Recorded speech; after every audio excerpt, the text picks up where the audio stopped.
शहर के जाने माने साइकियाट्रिस्ट, मनोचिकित्सक डॉक्टर रमन अपने केबिन में बैठे थे। रात के 9 बज चुके थे और क्लिनिक बंद होने का वक्त था। डॉक्टर रमन अपनी फाइल समेट रहे थे।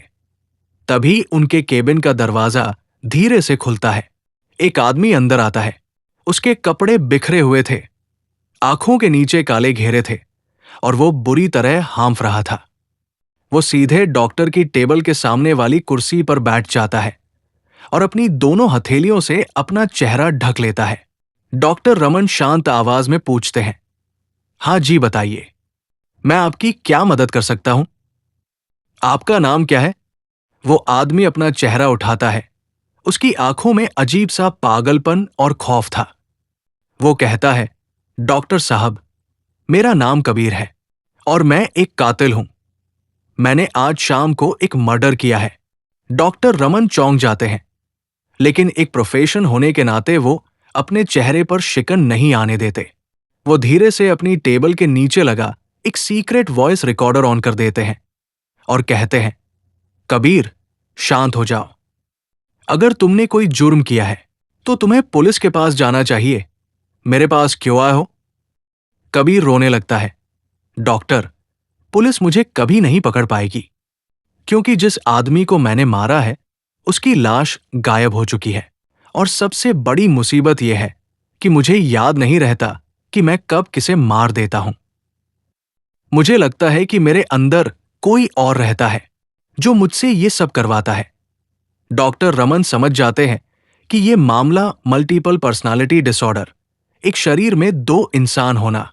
वो कबीर को पानी देते हैं और कहते हैं, कबीर, मुझे शुरू से बताओ, तुम्हें ऐसा क्यों लगता है कि तुम्हारे अंदर कोई और है? कबीर पानी पीता है और कांपते हुए बताता है, डॉक्टर साहब, पिछले 6 महीनों से मेरे साथ ऐसा हो रहा है।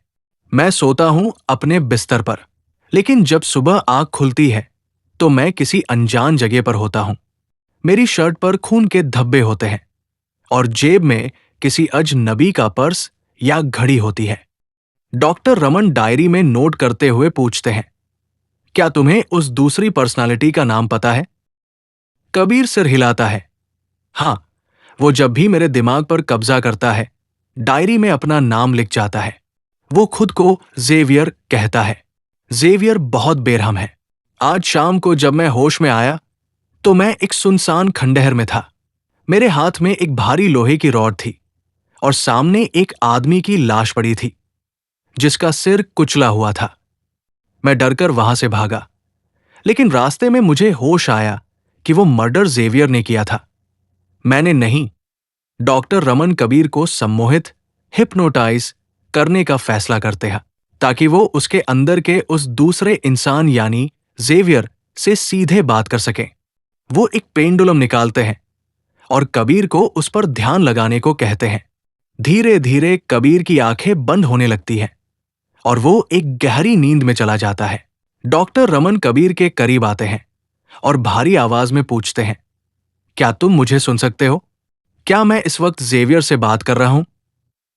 अचानक कबीर का पूरा शरीर अकड़ जाता है। उसकी गर्दन एक तरफ झुकती है और जब वो अपनी आंखें खोलता है, अब उसकी आंखों में एक शातिर और ठंडी मुस्कान थी। उसकी आवाज भी पूरी तरह बदल चुकी थी, भारी और डरावनी। जेवियर कबीर के शरीर से हंसते हुए कहता है, हां डॉक्टर, तुमने सही पहचाना, मैं ही जेवियर हूं। ये कबीर साला डरपोक है, रोता रहता है, इसके बस की कुछ नहीं है। डॉक्टर रमन पूछते हैं, जेवियर, तुमने आज शाम को उस बेगुनाह आदमी को क्यों मारा? तुम कबीर के शरीर का इस्तेमाल करके मर्डर क्यों कर रहे हो? जेवियर जोर जोर से हंसने लगता है, बेगुनाह? डॉक्टर साहब, आप तो बड़े समझदार बनते हैं, फिर भी धोखा खा गए। मैंने आज तक सिर्फ 2 मर्डर किए हैं। पहला मर्डर 6 महीने पहले एक सुनसान गली में हुआ था, याद है? और दूसरा मर्डर आज शाम को उस खंडहर में हुआ।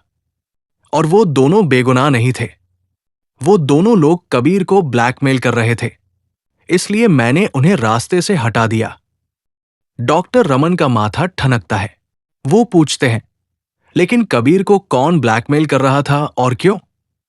जेवियर अपनी कुर्सी पर थोड़ा आगे झुकता है, डॉक्टर रमन की आंखों में आंखें डालता है और कहता है, वो दोनों लोग जानते थे कि कबीर के अंदर एक तीसरी पर्सनालिटी भी है, एक ऐसा शैतान जिसके बारे में खुद कबीर को भी नहीं पता और मुझे भी नहीं।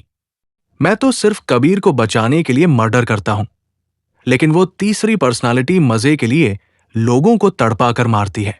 डॉक्टर रमन के माथे पर पसीना आ जाता है। एक ही इंसान के अंदर 3 अलग अलग दिमाग। ये केस उनके करियर का सबसे पेचीदा केस बन चुका था। डॉक्टर रमन पूछते हैं, जेवियर, तुम झूठ बोल रहे हो। इंसान के अंदर 2 पर्सनालिटी हो सकती है, लेकिन इस तीसरी पर्सनालिटी का वजूद क्या है? उसका नाम क्या है? जेवियर की मुस्कान और गहरी हो जाती है। वो कहता है, उसका नाम जानने के लिए डॉक्टर साहब, आपको कबीर को और गहरी नींद में भेजना होगा। वो शैतान आसानी से बाहर नहीं आता, लेकिन याद रखना, अगर वो बाहर आ गया तो आप उसे संभाल नहीं पाएंगे। डॉक्टर रमन अपनी उत्सुकता और डर को छुपाते हुए कबीर को और गहरे सम्मोहन में ले जाते हैं। वो चुटकी बजाते हैं और कहते हैं, अब जो भी कबीर के शरीर के अंदर है, सामने आए। कबीर का शरीर पूरी तरह ढीला पड़ जाता है, जैसे वो बेजान हो गया हो। करीब 1 मिनट तक कमरे में भयानक सन्नाटा रहता है। तभी कबीर का शरीर धीरे धीरे सीधा होता है। इस बार उसके चेहरे पर न तो कबीर का डर था और न ही जेवियर का पागलपन। इस बार उसका चेहरा बिल्कुल शांत, गंभीर और बेहद प्रोफेशनल लग रहा था। ठीक वैसे ही जैसे कोई डॉक्टर अपनी चेयर पर बैठता है। वो आदमी कबीर के शरीर से डॉक्टर रमन की तरफ देखता है और बड़े ही सभ्य तरीके से कहता है, good evening doctor Raman. Doctor Raman हैरान रह जाते हैं। तुम कौन हो? तुम्हारा नाम क्या है? वो शख्स मुस्कुराता है और कहता है, डॉक्टर, मेरा नाम डॉक्टर रमन है। डॉक्टर रमन के पैरों तले जमीन खिसक जाती है। क्या बकवास कर रहे हो?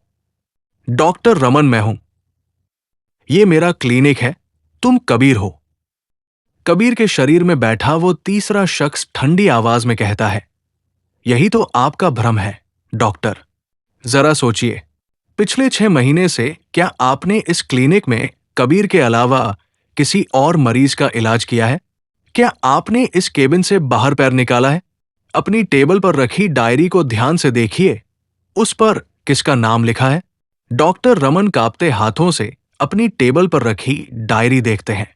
उस डायरी पर डॉक्टर का नाम नहीं, बल्कि बड़े बड़े अक्षरों में लिखा था, मरीज कबीर, केस जेवियर स्किज़ोफ्रेनिया।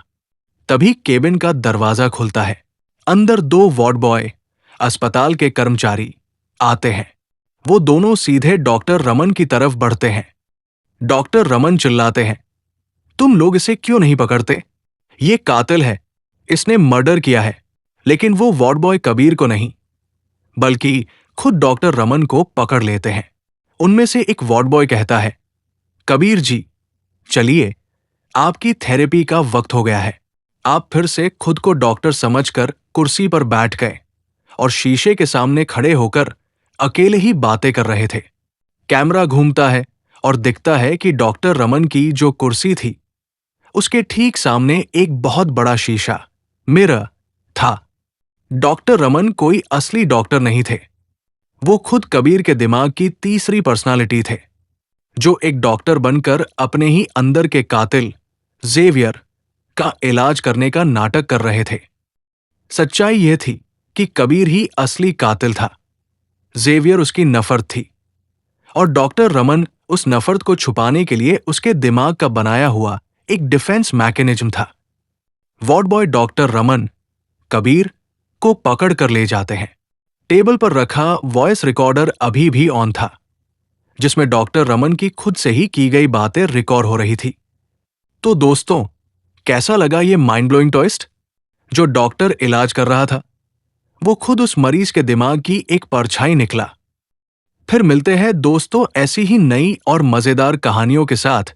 तब तक के लिए जय हिंद, जय भारत।